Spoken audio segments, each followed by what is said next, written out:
హైదరాబాద్ శేర్లింగంపల్లిలో మరోసారి గాలివాన బీభత్సం సృష్టించింది. మియాపూర్లో ఈదురుగాలులతో కూడిన వర్షానికి బాల్కనీ కూలి ఒక చిన్నారితో పాటు మరో వ్యక్తి మృతి చెందాడు.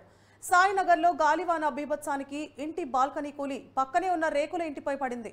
దీంతో ఇంట్లో నిద్రిస్తున్న 3 ఏళ్ల చిన్నారి సమ్మద్ మృతి చెందగా రషీద్ అనే వ్యక్తికి తీవ్ర గాయాలయ్యాయి. స్థానికులు రషీద్ను ఆసుపత్రికి తరలించారు.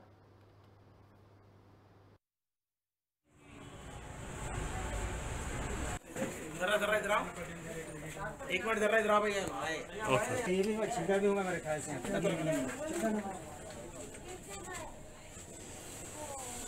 ఇక్కడ